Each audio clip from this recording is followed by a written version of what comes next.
Good morning, everyone. My name is Carlos Racines. I am a student of the University Catholic of Guayaquil, and the topic is solving 5G's biggest challenge for communication providers. I'm gonna start with the definition.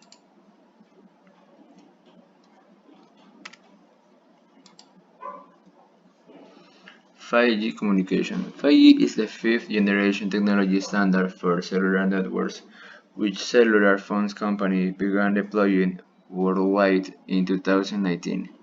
The planned successor to the 4G networks, which provide connectivity to most current cell phones, like its predecessors. 5G networks are cellular networks in which the service area is divided into small geographical areas called cells. Next, I'm going to talk about the application. First, we have to recognize that the actual technology is not too fast that the industry needs. With the introducing the 5G technology and with this speed, we can have a lot of uses in different ways like remote surgery, autonomous cars, Internet of Things, cloud computing, the activation of explosive, pros and cons. And I'm gonna start with the pros. Greater transmission speed and the lower latency increased connectivity, energy efficient plans, and efficient business processes. Next is the growth. So we have five options. The first is cost of establishment. This is very important. Lack of information, limited coverage, overcrowded radio frequency, security and privacy issues.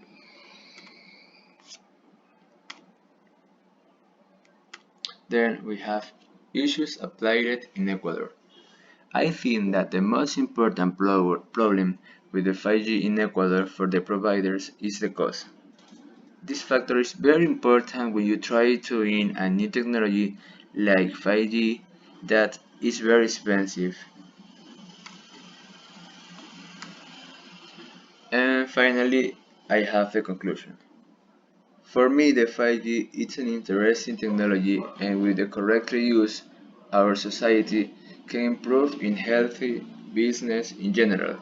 This technology will be good, but the part it's very important for countries like Ecuador is the cost because it's really expensive. Maybe I think in an early future we will have 5G.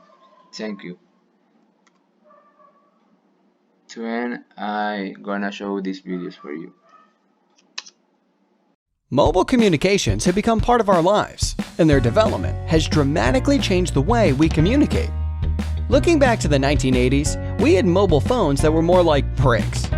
You could make phone calls, and that's it. 10 years later, we had 2G, the second generation of mobile communication. This digital system allowed users to transmit data like text messages. The third generation gave us a world of smartphones with multimedia functions like internet access and FaceTime. The fourth generation delivered data 8 times faster than the third generation. We could finally stream movies and music without much buffering and lag. But that's not where our story finishes. In just 5 years' time, we will have 5G. 5G will connect virtually everything together from driverless cars to your fridge. And it will do it at incredible speeds, up to 200 times faster than 4G. It currently takes around 6 minutes to download a complete film. With 5G, it will take under a second. 5G is the key that will unlock a world of new possibilities and start a new technological revolution. This isn't just faster internet, it's the 5th generation of mobile communication.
はい、楽にしてください。すぐに良くなると思いますので安心してください。こんにちは。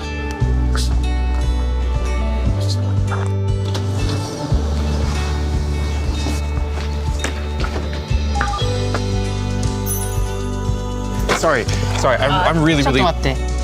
はい、どうぞ。 Okay, yeah, I'm よかっ trying た to get here. ここに行きたいの But です I が can't read 地図 this が map. 全くわからなくて。ねえ、もうすぐ準備するから。いや、大丈夫だって。大丈夫じゃないってば。昼過ぎに着くって言ったじゃん。分かってる。見てよ。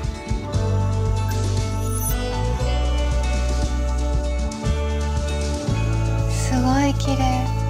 ばあちゃん。いや、ごめん。姉ちゃん、カモン。金婚式おめでとう。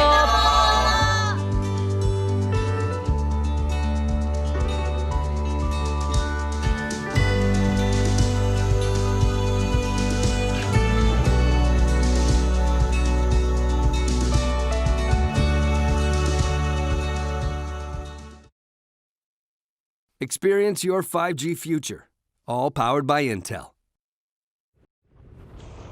Hello. Hello. Hi. I'm so excited that you're up here. Welcome to the cloud. I'm your autonomous navigation assistant, or Anna for short. I hear you are designing the next generation of your network. Well, I'm here to show you the world in the 5G era, powered by Intel. Please remember to keep seated with your hands inside the vehicle at all times.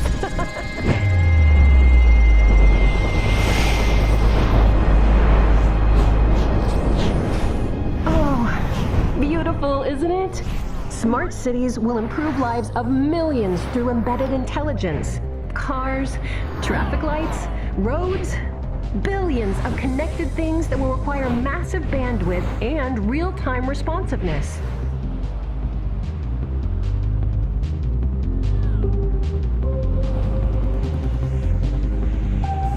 The problem, though, is that fixed-function networks won't rise to the challenge. We'll need enough flexibility and agility for endless flawless decisions. Whoa! Without a single mistake. You can provide these services at the outermost edge of the network, but your network will have to evolve.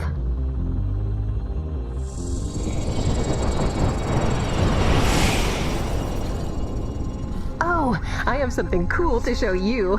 Do you like sports?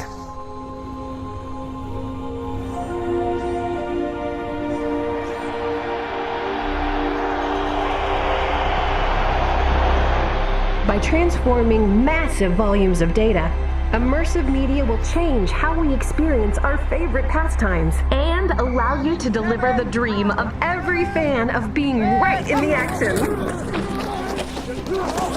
Whoa! I love that part.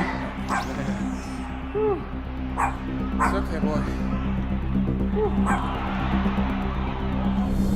5G will also improve the workplace, bringing change that will improve productivity and worker safety, freeing time for you and your customers to focus on new opportunities. But you'll need a cloud-ready network, open and agile, secured from the core to the intelligent edge. With an architecture that already powers 98% of the cloud, Intel offers end-to-end capabilities that will spur transformation across your organization. The next step is 5G readiness. We hope Intel can guide you along the way. Thanks so much for coming. Goodbye. Build the 5G future, starting at intel.com/network.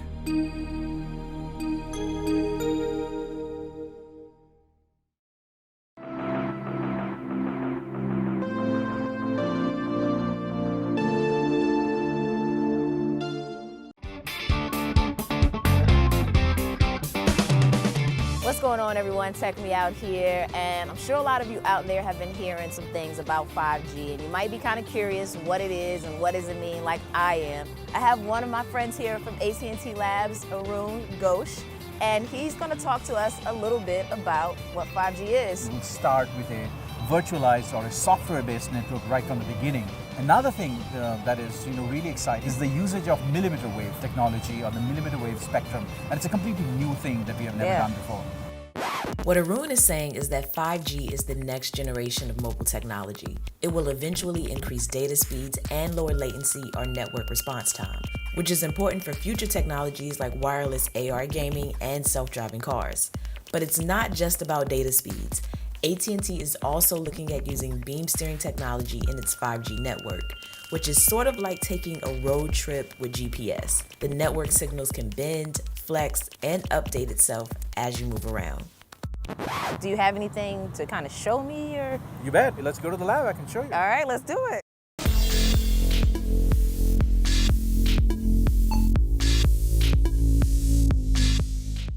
So this is one unit that acts as a receiver. I mean, think of this as your phone. So it'll eventually be smaller. Eventually be small. Millimeter waves, are essentially radio waves. They're at much higher frequency. And what happens when you go in such high frequencies is that the signal doesn't really go that far. Okay, so Arun's really passionate and he knows his stuff. He's basically saying that frequency and wavelength are key in making way for all the content coming across the network. But millimeter wave comes with challenges. Here he's explaining how they've developed beamforming to help stay connected to moving devices. What beamforming essentially allows you to do is to take the signal and send it towards that customer instead of sending it in every direction. A good analogy would be the difference between a light bulb and a flashlight. With a light bulb, you send the energy in every direction. If you have a 100-watt bulb, why not do it? But if you are a 1-watt flashlight, what you do is you take the same light and you focus it in one direction. Now that I get millimeter wave and beamforming, we went outside to see how it would be deployed in the real world.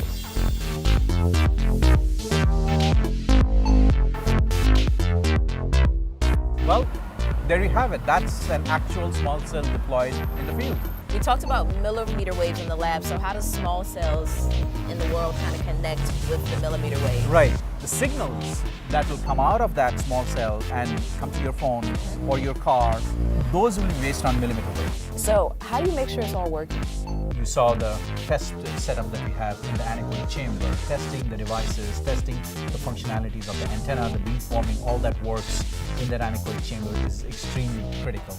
Once we do that, the next step is to really go and test them on a mobile platform in the field. And we put our devices and the 5G equipment on a van and we test it in the field. And finally, once even that step is validated, we then take it to a kind of a market deployment. All right, I get it, but I still haven't seen it in action on my phone. But it turns out AT&T has a 5G trial up and running in Waco, so I headed there to see if I can test it out.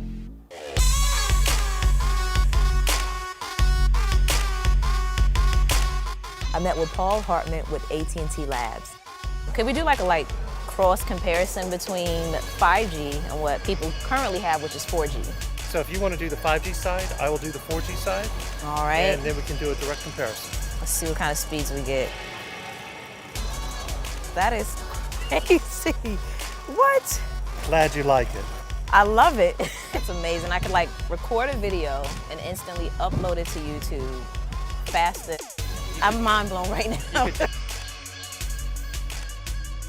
Okay, y'all, so we learned a lot today, and I know I personally feel better informed and even more excited about 5G, and I hope you all do too. As always, thanks for taking the time out to let me tech you out.